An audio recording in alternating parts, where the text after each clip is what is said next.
آج کا پروگرام اس کا کانٹینٹ میں ابو نائل جو کبھی کبھار لکھتے ہیں ہم سب اخبار میں، انہی کا ایک آرٹیکل ہے کہ قادیانی افسروں سے پاکستان کو بچاؤ۔ یہ اس کا عنوان ہے، 7 سپتمبر کو چھپا ہے، اور انہوں نے ان ڈیپتھ حوالوں سے جا کے بات کی ہے، اور آپ کی خدمت میں پہلے میں وہ پیش کر دوں، پھر جو میری طرف سے جو 2 پینیز ہیں وہ بھی ساتھ ساتھ آ ہی جائیں گے۔ کہتے ہیں کہ آج کل ہمیں ایک کے بعد دوسری تشویشناک خبر سننے کو مل رہی ہے۔ صاحبان اقتدار شاید سوئے ہوئے ہیں کہ انہیں ابھی تک یہی علم نہیں ہوا کہ ملک میں کیا طوفان برپا کیا جا رہا ہے، اس ملک کے بے خبر عوام کے ساتھ کیا کیا دھوکے ہو رہے ہیں۔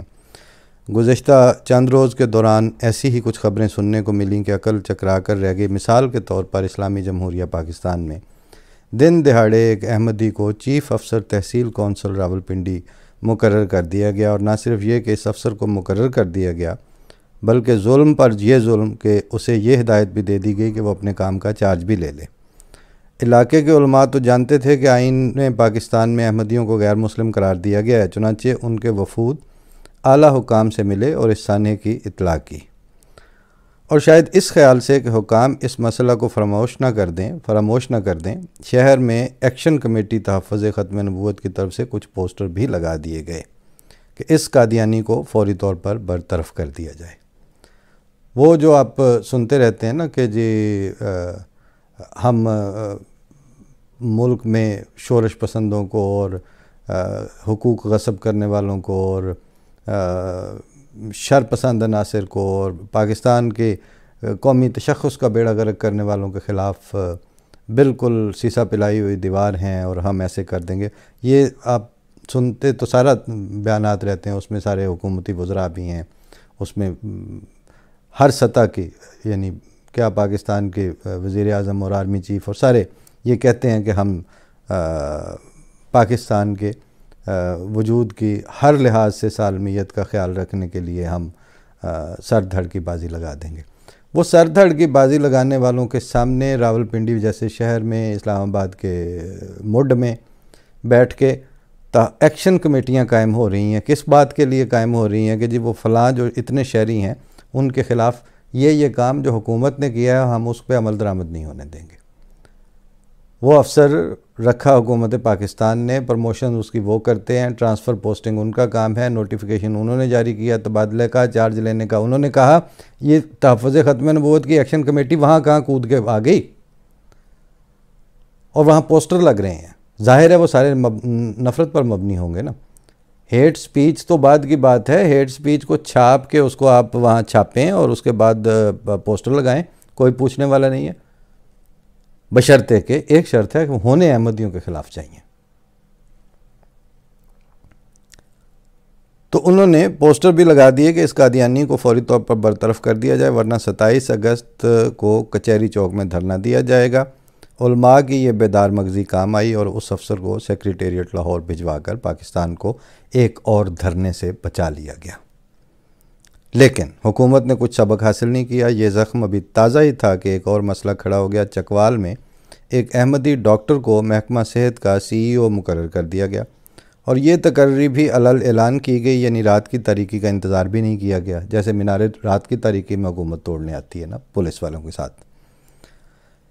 اس دیدہ دلیری پر خانقاہ حبیبیہ نقش بندیہ چکوال نے ایک تحریری انتباہ جاری کیا کہ ابھی تک تو ضلع میں مثالی دینی ہم آہنگی موجود ہے، لیکن اگر اس تقرری کو واپس نہ لیا گیا تو یہ خوشگوار ماحول متاثر ہو جائے گا۔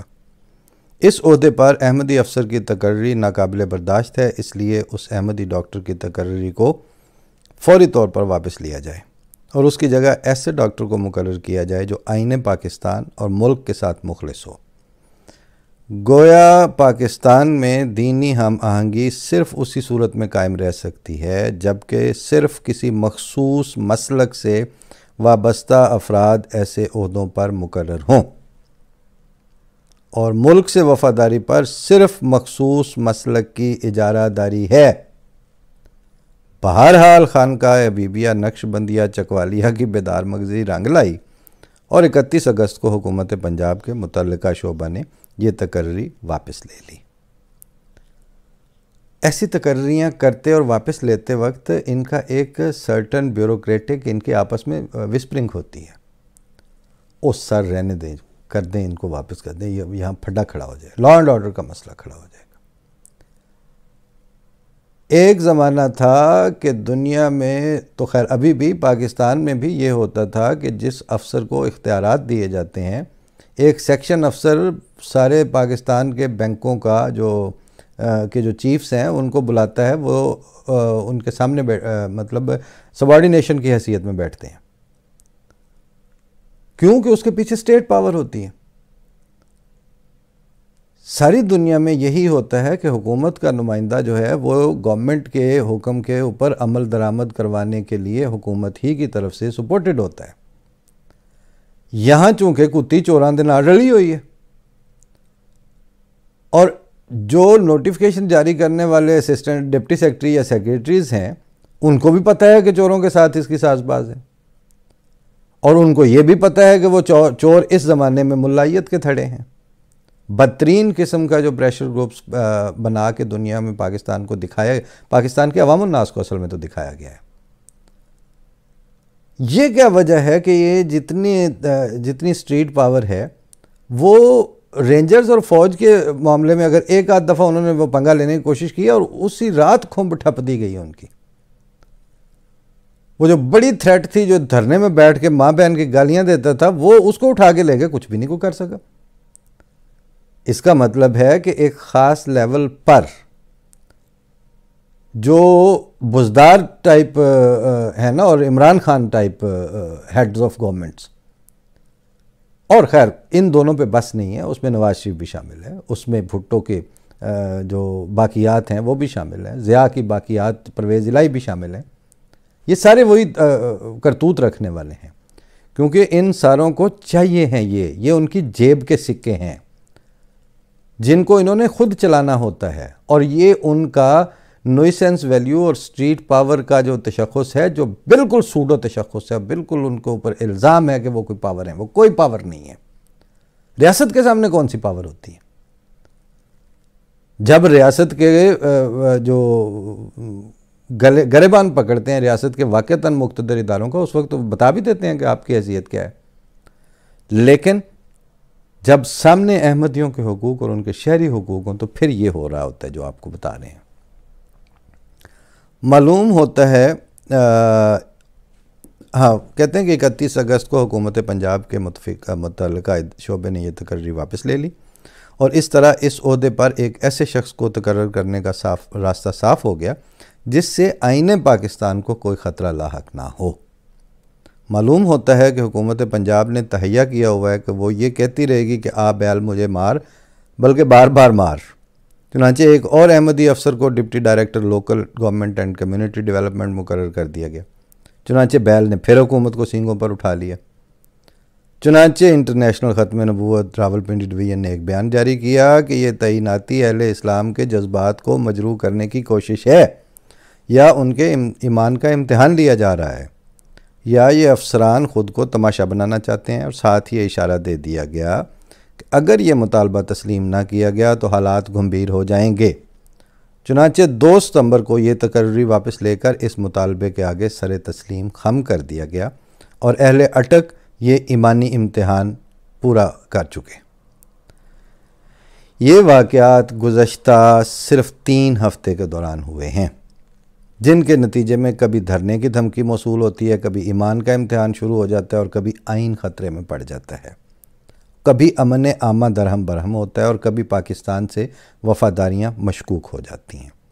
مناسب ہوگا کہ یہ جائزہ تو لیا جائے کہ پاکستان کا دستور اس بارے میں کیا کہتا ہے۔ آئین پاکستان کی شق نمبر 27 یہ اعلان کرتی ہے کہ کسی شہری کے ساتھ جو باعتبار دیگر